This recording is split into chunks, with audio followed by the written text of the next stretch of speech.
بسم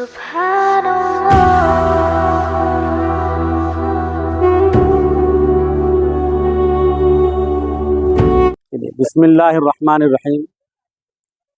دیکھیے، al Faisal tours and travels کی جانب سے جو ہمارے 15 دن کے پیکیج پر ہمارا یہ سفر ہو رہا ہے،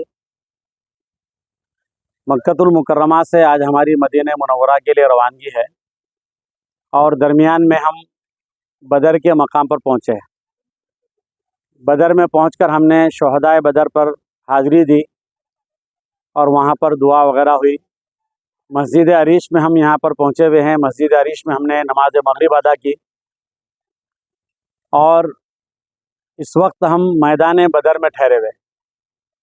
یہ ہمارے پیچھے جو حصہ نظر آ رہا ہے یہ پورا میدان بدر ہے۔ یہ جتنا نظر آ رہا ہے نا، یہ پورا میدان بدر ہے۔ اور یہ جو حصہ نظر آ رہا ہے تھوڑا سا ادھر، یہ مسجد عریش ہے۔ یہ مسجد عریش ہے۔ یہ غزوہ بدر کیوں ہوا تھا، اس کے اسباب کیا بنے، وہ آپ کو میں بتا رہا ہوں۔ ذرا دھیان سے، توجہ سے، غور سے سنیے، کیونکہ اسلامی تاریخ ہے اور ہمارے لیے بہت اہمیت کی حامل ہے۔ غزوہ بدر جو ہے عجیب و غریب حالات میں ہوا۔ مکۃ المکرمہ میں جب بہت زیادہ ظلم و ستم مسلمانوں پر ہوا، نبی کریم صلی اللہ علیہ وسلم کو تکلیفیں بے انتہا انداز سے دی گئی۔ ہر وہ کوشش کی گئی جس میں مسلمان جو ہے ایمان سے ہٹ جائیں اور نبی کریم صلی اللہ علیہ وسلم اس پیغام سے ہٹ جائیں، اس دعوت سے ہٹ جائیں۔ لیکن آپ صلی اللہ علیہ وسلم اس پر ڈٹے رہے، جمے رہے، اور جن لوگوں نے ایمان قبول کیا وہ بالکل مضبوط پہاڑ اور چٹانوں کی طرح جمے رہے۔ لوگوں کی، ایمان والوں کی، صحابہ کرام کی استقامت کو دیکھ کر وہ مشرکین مکہ بہت پریشان ہوتے تھے۔ پھر آپ کے قتل کا منصوبہ بنایا گیا۔ اللہ کے حکم کے ذریعے ہجرت کا اشارہ ملا، اور آپ صلی اللہ علیہ وسلم نے مکۃ المکرمہ سے مدینہ منورہ میں آپ نے ہجرت فرمائی۔ مدینہ میں لوگوں نے آپ کا استقبال کیا، اور وہاں پر پھر اسلام کے ماننے والوں کی تعداد دن بدن بڑھتی چلی گئی۔ مدینہ پہنچ کر سب سے پہلا جو کام آپ نے کیا وہ سیاسی اعتبار سے لوگوں کو ایک جگہ جمع کیا۔ وہاں پر دو قبیلے تھے، ایک کا نام تھا اوس، دوسرے کا نام تھا خزرج۔ یہ دو قبیلے آپس میں بہت زیادہ لڑتے تھے، بہت انتہا ان کی لڑائی پہنچی ہوئی تھی، اور ان کی جنگیں ختم ہی نہیں ہوتی تھی۔ لڑائی باپ مرتا تو بیٹے کو وصیت کرتا کہ اس لڑائی کو تو جاری رکھنا، تو نبی کریم صلی اللہ علیہ وسلم نے کرتا ہے ہم میں سے کسی پر بھی، تو ہم سب مل کر ان کا مقابلہ کریں گے۔ تو سب اس معاہدے پر جمے رہے، اور یہ معاہدہ طے ہوا۔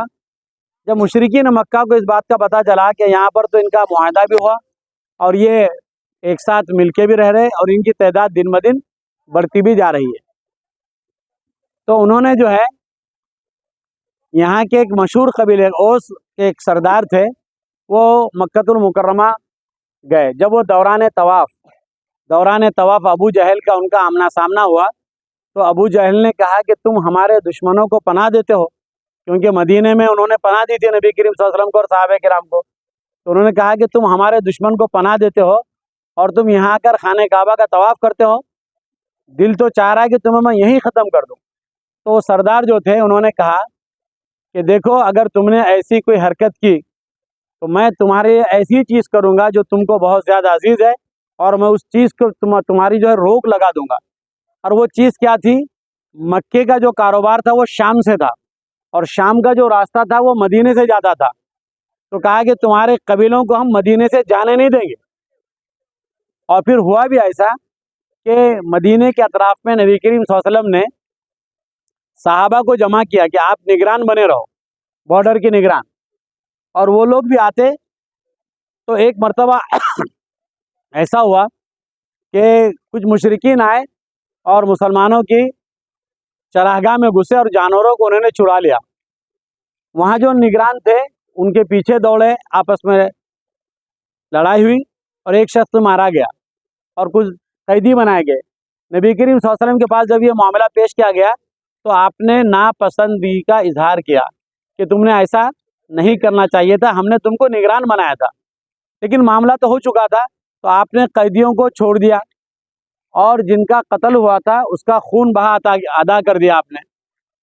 پھر اس کے بعد جو ہے جب یہاں سے قافلے جانے لگے تو چیمگوئیاں ہونے لگی کہ مسلمان جو ہے مدینے سے مکے سے جو قافلے جائیں گے مدینے میں روک کر اس کو حملہ کر کے لوٹ رہے ہیں۔ تو ابو سفیان کا ایک بہت بڑا تجارت قافلہ نکلا، مکے کے اندر لوگوں کے اندر ایک جوش اور جذبہ پیدا کیا گیا کہ آپ جو ہے ایک بہت بڑی تجارت ہے اور اس کے نفع سے ہم جو اسلامی ریاست مدینے میں قائم ہوئی ہے ہم اس کا خاتمہ کر دیں گے، لہذا اس میں جو جتنا خرچ کر سکتا ہے کرے۔ اس کے منافع سے عورتوں نے اپنے زیورات لا کر دیے، لوگوں نے اپنے خرچ کے چیزیں لا کر دی، اور ایک بہت بڑا قبیلہ ابو سفیان کی نگرانی میں شام کی طرف روانہ ہوا۔ اب جب مدینے کے قریب آئے تو ابو سفیان کو لگا کہ بھائی اتنا بڑا قافلہ ہے، ہو سکتا ہے کہ ہمارے قافلے کو لوٹ لیا جائے اور بہت بڑا نقصان ہوگا۔ تو اس نے جو ہے مکے کو مدد کے لیے ایک آدمی کو بھیجا کہ ہماری مدد کے لیے کوئی آئے۔ وہ شخص جب مکے میں پہنچا تو اس نے جا کر کہا کہ ابو سفیان کے قافلے کو لوٹ لیا گیا۔ تو وہاں سے ابو جہل کی قیادت میں قافلہ نکلا، اور ادھر سے ابو سفیان کے قافلے کو تو کسی نے لوٹا نہیں تھا، ایک افواہ پھیلائی گئی تھی، تو ابو سفیان کا قافلہ بحفاظت یہاں سے نکل گیا۔ ابو جہل ایک بڑی تعداد جو ہے لوگوں کو جوش اور جذبہ دلا کے 1000 کے لگ بھگ جو ہے لوگ وہاں سے آئے جو بالکل ہتھیاروں سے لیس تھے، اور جب وہ قریب آئے ان کو پتا چلا کہ مسلمان تو یہاں سے ہمارا قافلہ تو صحیح چلا گیا۔ ابو جہل نے کہا کہ جب یہاں تک آ ہی گئے ہم تیاری سے تو دو ہاتھ کر کے ان کا خاتمہ کر دیتے ہیں، اور وہ حملے کی تیاری کرنے لگے۔ ادھر سے مسلمانوں کو جب معلوم ہوا تو نبی کریم صلی اللہ علیہ وسلم نے صحابہ کرام کے درمیان میں ساری چیزوں کو رکھا، مشورہ ہوا، اور مشورے میں یہ طے کیا گیا کہ ہم مقابلہ کریں گے۔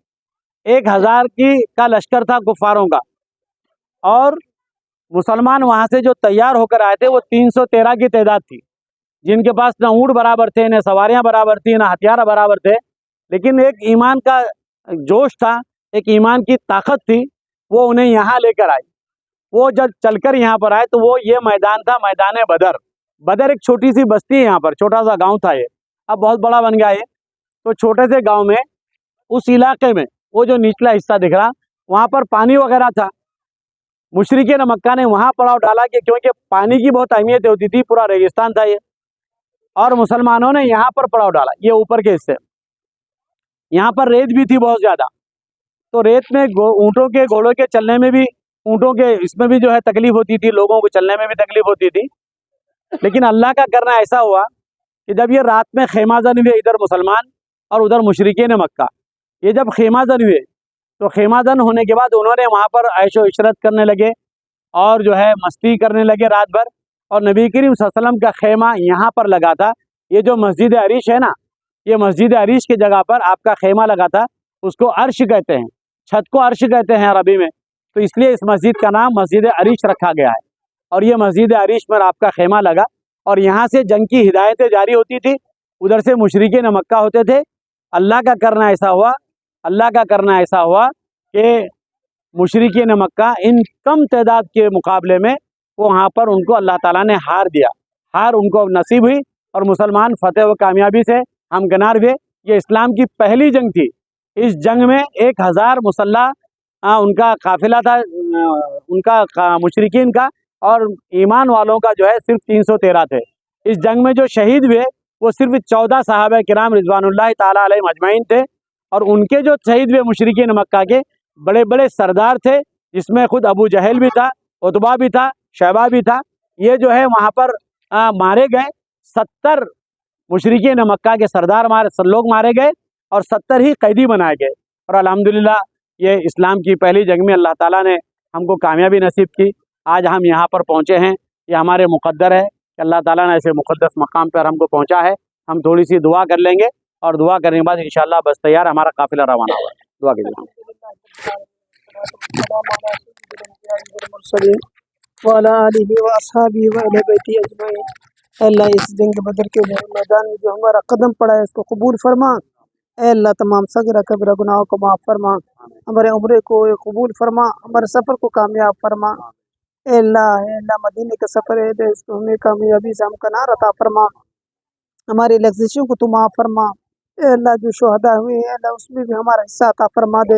اللہ فلسطین کے مسلمانوں کی جان کی مان کی آبرو کی عزت کی حفاظت فرما. ہم سب کی تو حفاظت فرما. بیماروں کو شفا کلی عطا فرما. بے اولاد کو اولاد عطا فرما. اے اللہ جو مقروض اللہ ان کو قرضوں کو ادا کرنے کی توفیق عطا فرما. اسلام کا بول بالا فرما. اسلام کو ترقی عطا فرما. دین پر چلنا آسان عطا فرما. ہم سب کو صراط مستقیم پر چلنے کی توفیق عطا فرما. نبی کریم صلی اللہ علیہ وسلم کی سنتوں کو اپنانے کی توفیق عطا فرما. روز اقدس کی بار بار زیارت نصیب فرما. اللہ ہمارے دعاؤں کو قبول فرما. صلی اللہ تعالی علی النبی الکریم وعلی آلہ واصحابہ اجمعین برحمتک یا ارحم الراحمین.